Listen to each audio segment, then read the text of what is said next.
Débora Alfano, duas notas lamentáveis, vamos falar sobre isso ao longo do nosso programa. Primeiro, a nota lamentável, a decisão do Luiz Fux no discurso de um ano da presença dele como presidente do Supremo, vai ficar mais um, fica até setembro do ano que vem, fez toda aquela lereia, toda aquela discussão sobre os desafios políticos institucionais do Supremo neste momento de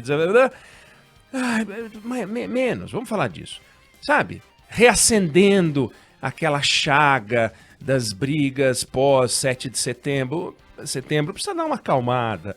Acalma, Luiz Fux, calma, precisamos baixar a bola geral, senão reacende a chama da briga entre os poderes. Não foi legal, vamos falar sobre isso. Também outra nota lamentável, essa muito pior.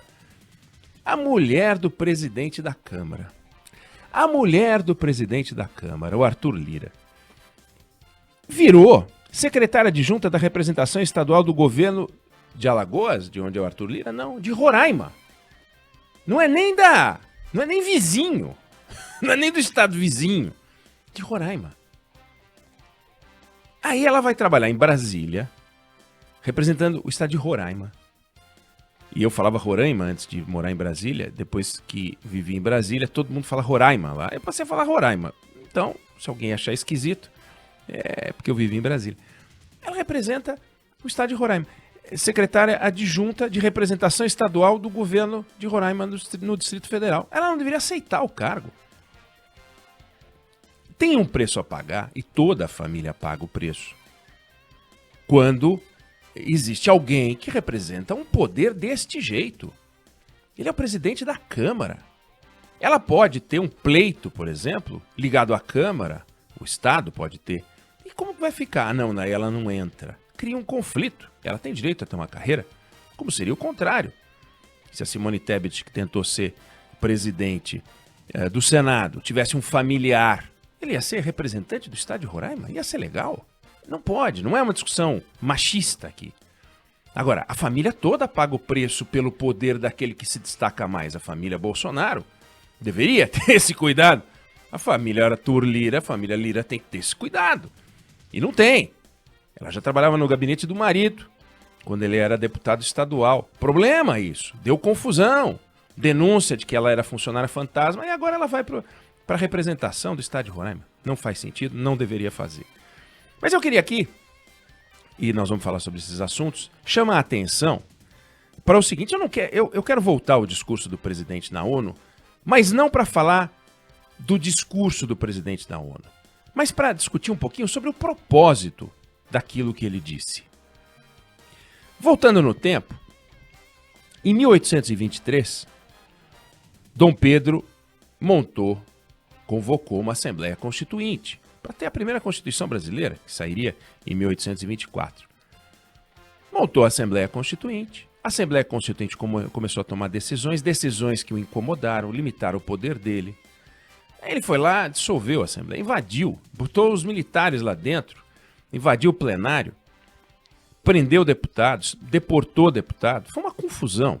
Aí pegou 10 brasileiros amigos dele e fez a Constituição, que não foi promulgada, portanto, não foi um ato do Poder Legislativo, foi outorgada pelo Dom Pedro. Esses são os fatos. Mas quando você vê pelo discurso, Dom Pedro faz um discurso no dia 3 de maio de 1823, em que ele diz: é hoje o dia maior que o Brasil tem tido, dia em que ele, pela primeira vez, começa a mostrar ao mundo que é império e império livre. O grande dia para esse vasto império que fará época em sua história, está junta à Assembleia para constituir a nação. Então ele deu à Assembleia o poder para constituir a nação, como ele disse, e depois ele vai e baixa manda invadir a Assembleia e dissolve tudo.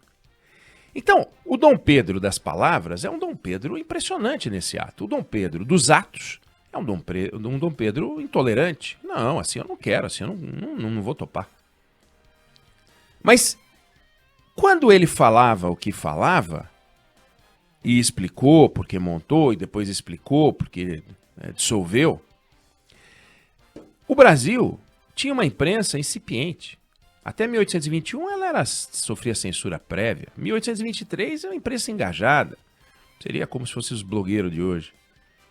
Muitos dos blogueiros de hoje. Engajada, opinativa. Não tinha um levantamento profissional, repórteres, vamos apurar os fatos. Não tinha isso. Não existia. Não existia opinião, pancada. Então, o Dom Pedro podia falar o que ele bem quisesse. Era diferente. Ele estava protegido por um sistema que não tinha checagens. 200 anos depois, 2021, tudo o que um presidente fala é checável. Então, quando o presidente diz as coisas que disse e tudo pode ser checado, quando ele fala algo que não tem amparo nos fatos, em 10 segundos todo mundo apura. Dá duas fuçadas, se é que já não sabe de cabeça, porque leu, acompanhou, e logo diz, isso aqui não é verdade, esse dado é impreciso, esse critério para cálculo de desmatamento é parcial, confronta o presidente com a ciência, mostra que ele está confrontando a ciência. Não adianta o presidente falar que a ciência e a imprensa vão pagar o preço pelas escolhas, falando do tratamento preventivo. Toma pau de tratamento preventivo, porque é tudo bobagem. Porque não funciona, porque não para em pé. Então a pergunta é, por que, sabendo que não é o Dom Pedro, sabendo que a imprensa é livre, sabendo que tudo será checado, ainda assim ele fala? É uma decisão que não tem lógica se a gente não aceitar que ele só está pensando no ano de 2022. Que ele só está pensando em manter o seu grupo animado. Grupo esse que sabe que as coisas que ele está falando não param em pé, mas querem que ele seja o candidato à reeleição. Não querem que ganhe outro candidato, o que é absolutamente normal. Mas um presidente que acha que pode falar o que quer e depois se irrita porque aquilo que ele disse não para em pé e isso é demonstrado rapidamente, no mesmo dia, ele foi ridicularizado em vários idiomas, em vários países, por imprensas de vários lugares que não são engajadas. Ou vai dizer que alguém na imprensa americana é petista. Sabe, não tem sentido. Está no bolso, a imprensa inglesa está no bolso do PSOL. Né? Não tem cabimento um negócio desse. Então beira o patético dizer coisas que não param em pé, em vez de simplesmente fazer uma reflexão sobre o momento atual, coisa que ele não fez. Ele não fez uma reflexão sobre o momento atual. Tirando o lado bom, que foi chamar o investidor, o resto que tem ali, e que é uma enganação, números que não param em pé, o Brasil é um destaque entre os emergentes, não é. Se é um destaque negativo, que nos envergonha. Não é legal ser um destaque negativo. Não é legal sair de uma Assembleia Geral da ONU menor do que a gente entrou. O Brasil mais desmoralizado. Porque o seu representante maior resolveu brincar. Brincar de não usar máscara, brincar num encontro com Boris Johnson, o ministro da Saúde dando dedada, o ministro das Relações Exteriores fazendo arminha. Quer dizer, 50 pessoas numa comitiva para não fazer nada. Não tinha nada para fazer. Não tinha ninguém com quem falar. Talvez tenham levado 50 para poder ter com quem falar. Eles próprios ficam ali. Aí como eles vão cansar, se forem só meia dúzia, leva logo 50. Então é um custo absurdo, é um desperdício, é uma inutilidade, é uma vergonha ver ministros fazendo o que fizeram. Mas o recado que fica é uma visão imperial, segundo a qual a voz oficial é o único contato das pessoas com os fatos. E, definitivamente, as pessoas não travam contato com os fatos por meio dos discursos oficiais. Isso vale para o presidente americano, presidente argentino, né? Francês, primeiro-ministro inglês. Ninguém se vale da palavra oficial para tirar suas conclusões a respeito da realidade. E quem se vale da palavra oficial faz isso por opção, porque existe a imprensa livre, existe a imprensa profissional. Dá para saber o que tem de verdade na palavra presidencial e o que tem de empulhação, de fake news. Não é mentira, é fake news. Sempre bom a gente reafirmar a diferença entre uma coisa e outra. Mentira é algo que simplesmente não é a verdade. Pode ser um engano de quem proferiu aquela mentira. Fake news é algo deliberado. O propósito é empulhar e enganar a audiência. Quem ouve tira uma conclusão equivocada, porque quem falou, quem deu a mensagem, passou propositalmente uma mensagem falsa. Então é diferente de erro, mentira. Falamos já disso aqui, mas é sempre bom a gente reafirmar. E o presidente da República, ao fazer um discurso repleto de fake news, deve partir do princípio de que ele está em 1823, quando pode dizer o que bem entende, e se nada der certo, vai lá e dissolve, vai lá e desmonta, vai lá e desfaz.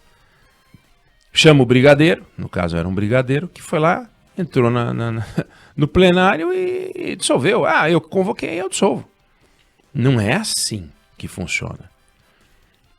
Então eu resolvo fazer um discurso e depois me irrito porque a imprensa não compra um discurso furado, esfarrapado, cheio de enrolação, cheio de empulhação, só pode realmente estar pensando que vive há 200 anos. Então, Dom Pedro era mais contemporâneo do seu tempo do que o presidente Jair Bolsonaro do seu, do nosso. A gente não aceita esse tipo de coisa. Então, mais do que as palavras, tem uma atitude por trás. Lembrar, e isso vale para o presidente Bolsonaro, vale para os governadores, vale para os prefeitos, vale para os presidentes de empresa, vale para todos nós. Tudo aquilo que a gente diz tem como checar hoje em dia.